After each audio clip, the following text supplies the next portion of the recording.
আজকের ভিডিওতে আমরা হিন্দু ম্যারেজ অ্যাক্ট 1955 এর একটি ইম্পর্টেন্ট সেকশন ডিসকাস করব, that is section 16 of the Hindu marriage act 1955, যেখানে legitimacy of children of void and voidable ম্যারেজের ব্যাপারে ডিসকাস করা আছে।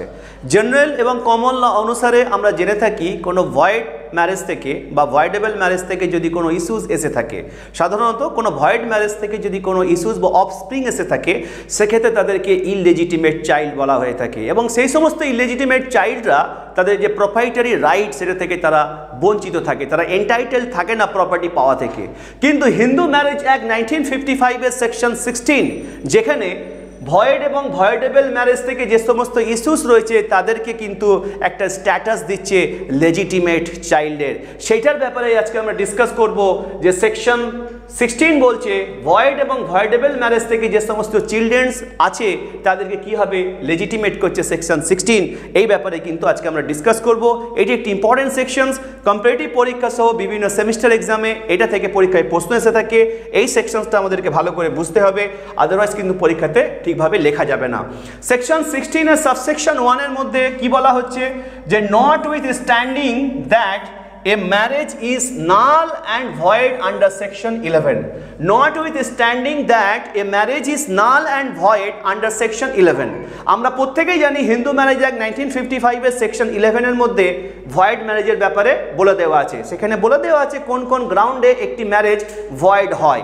তো বলছে notwithstanding that a marriage is null and void under section 11. Hindu marriage অ্যাক্টের সেকশন 11 অনুসারে যতই একটি বিবাহ নাল এবং ভয়েড হোক না কেন, বাতিল হোক না কেন, any child of such marriage, any child of such marriage, এই সাচ ম্যারেজ বলতে ভয়েড ম্যারেজকে বুঝিয়েছে।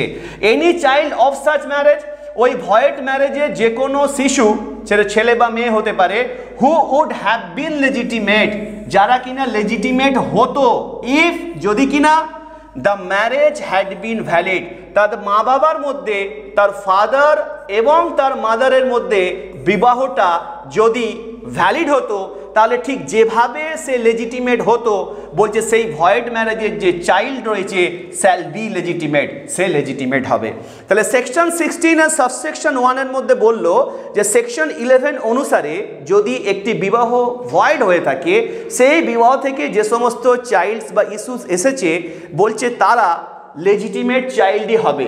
বলছে তাদের মা বাবার মধ্যে যে বিবাহটা ভয়েড না হয়ে যদি সেটা ভ্যালিড হতো, তাহলে ঠিক যেভাবে সে লেজিটিমেট হতো, বলছে এখানেও ঠিক সেই একই রকমভাবে সে লেজিটিমেট হবে। আমরা জানি যে সেকশন 11 এর মধ্যে উল্লেখ করে দেওয়া আছে যে সেকশন 5 এর যে তিনটে গ্রাউন্ড আছে, সেকশন 5 এর ক্লজ নাম্বার 1, ক্লজ নাম্বার 4 এবং ক্লজ নাম্বার 5 কন্ট্রাভেনশন করে কোনো ম্যারেজ হয়ে থাকলে সেকশন 11 অনুসারে সেটা ভয়েড ম্যারেজ হবে। তো বলছে যদি সেই ভয়েড ম্যারেজ থেকে কোনো চিলড্রেন যদি থেকে থাকে, সেই চিলড্রেনগুলোকেও শ্যাল বি কথাটা ইউজ করা হয়েছে, তারা শ্যাল বি লেজিটিমেট চাইল্ড হবে। কিভাবে লেজিটিমেট চাইল্ড হবে? বলছে তাদের মা বাবার মধ্যে ম্যারেজটা যদি ভয়েড না হয়ে যদি ভ্যালিড ম্যারেজ হতো, সেক্ষেত্রে ঠিক সে যেভাবে লেজিটিমেট চাইল্ড হতো, বলছে ভয়েড ম্যারেজ থেকে ইস্যুসটা হওয়ার কারণে, চাইল্ডটা হওয়ার কারণেও সে লেজিটিমেটই হবে। এতটুকুই কিন্তু অপারেটিভ পার্ট রয়েছে আমাদের সেকশন 16 এর সাবসেকশন 1 এর মধ্যে। এছাড়া কি দেওয়া আছে? whether such child is born before or after the commencement of Marriage Laws Amendment Act 1976. এই ভয়েড ম্যারেজ থেকে যে চাইল্ডটা লেজিটিমেট হচ্ছে, সেই চাইল্ডটা ম্যারেজ লস অ্যামেন্ডমেন্ট অ্যাক্ট 1976 এর কমেন্সমেন্ট হওয়ার আগে অথবা পরে যদি সে জন্মে থাকে, তাহলেও তাকে আমরা লেজিটিমেট চাইল্ডই বলবো, সেটা এখানে বলা আছে। আর কি আছে?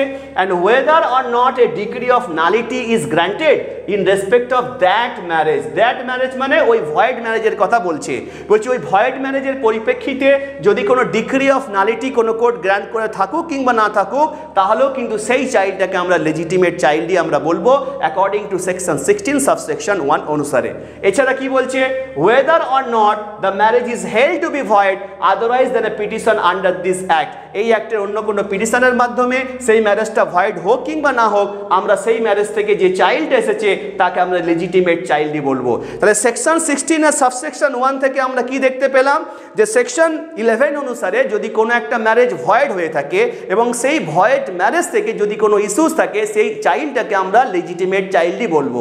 ঠিক যেমনভাবে তাদের মা বাবার মধ্যে ম্যারেজটা ভয়েড না হয়ে যদি ভ্যালিড ম্যারেজ হতো তাহলে ঠিক চাইল্ডটা যেভাবে লেজিটিমেট হতো সেকশন 16 সাবসেকশন 1 অনুসারে ভয়েড ম্যারেজের যে চাইল্ডটা আছে তাকে আমরা লেজিটিমেট চাইল্ডই বলবো। এবার আমরা দেখার চেষ্টা করব যে সেকশন 16 এর সাবসেকশন 2 তে আমরা কি বলছে। সেকশন 16 এর সাবসেকশন 2 তে আমরা কি আছে সেটা আমরা দেখার চেষ্টা করব।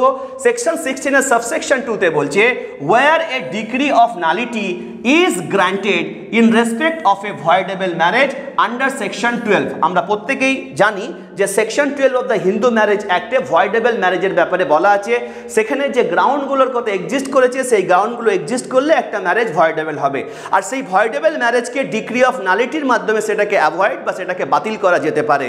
বলছে where a decree of nullity is granted, যখন কোন একটা court decree of nullity grant করে থাকে in respect of a voidable marriage, কোন ভয়েডেবল ম্যারেজের পরিপ্রেক্ষিতে আন্ডার সেকশন 12 সেকশন 12 অনুসারে, তাহলে সেকশন 12 অনুসারে কোন ভয়েডেবল ম্যারেজে যদি কোন কোর্ট ডিক্রি অফ নালিটি যদি গ্র্যান্ট করে থাকে, বলছে এনি চাইল্ড যে কোনো শিশু বিগটেন যে কিনা জন্মেছে অর কনসিভ যে কিনা মায়ের গর্ভে ছিল before the decree is made, মানে ডিক্রি অফ নালিটি কোর্ট দেওয়ার আগেই যদি কোনো শিশু জন্মে থাকে অথবা মায়ের গর্ভে যদি থেকে থাকে, বলছে who would have been legitimate, যে লেজিটিমেট থাকতো লেজিটিমেট চাইল্ড হিসেবেই থাকতো অফ দ্য পার্টিসদের to the marriage if at the date of the decree it had been dissolved instead of being annulled। খুব ইম্পর্টেন্ট পয়েন্ট যেটা আমি এখন বললাম যে who would have been the legitimate child of the parties to the marriage, যে শিশুটা কিনা যারা পার্টিস টু দ্য ম্যারেজ তাদের লেজিটিমেট চাইল্ড হতো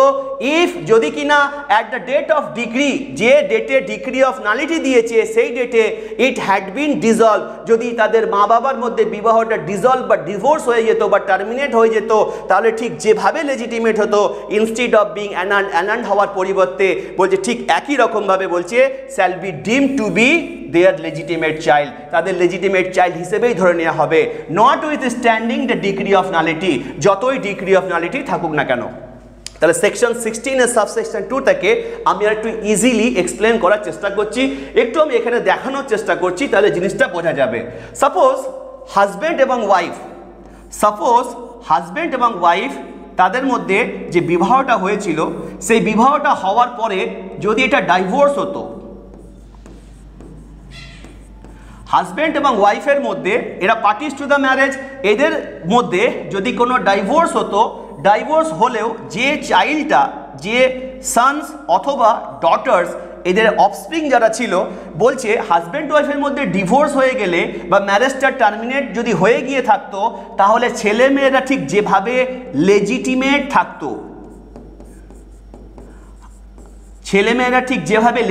থাকতো, বলছে তাদের মা বাবার মধ্যে ম্যারেজটা যদি সেকশন 12 অনুসারে যদি অ্যানাল্ড হয়ে গিয়ে থাকতো, বলছে তারা ঠিক একই রকম ভাবে লেজিটিমেটই হবে।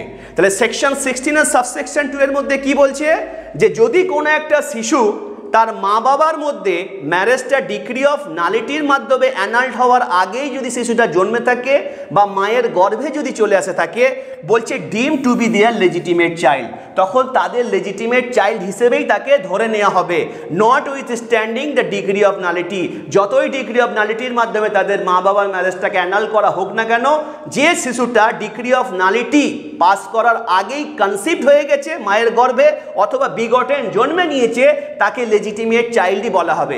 কেমন ভাবে লেজিটিমেট চাইল্ড বলা হবে, বলছে যদি তাদের মা বাবার বিবাহটা ডিগ্রি অফ নালিটির মাধ্যমে অ্যানাল না হয়ে যদি তাদের মা বাবার বিবাহটা যদি ডিসলভ হতো, ডিভোর্স যদি হতো, তাহলে ঠিক যেভাবে সে লেজিটিমেট থাকতো, ডিগ্রি অফ নালিটির মাধ্যমে তাদের মা বাবার ম্যারেজটা অ্যানাল্ড হয়ে গেলে তারা ঠিক সেভাবেই লেজিটিমেটই থাকবে।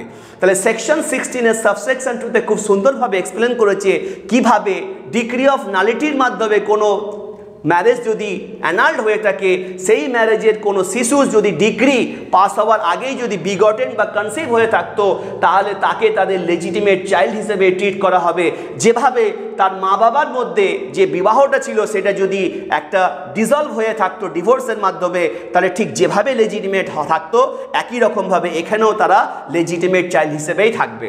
তাহলে সেকশন 16 এর সাবসেকশন 1 এবং সাবসেকশন 2 তে কি আছে আমরা দেখতে পেলাম। সেকশন 16 এর সাবসেকশন 1 এ দেখলাম ভয়েড ম্যারেজ থেকে যে ইস্যুসগুলো আছে তারা কিভাবে লেজিটিমেট চাইল্ডের স্ট্যাটাস পাচ্ছে।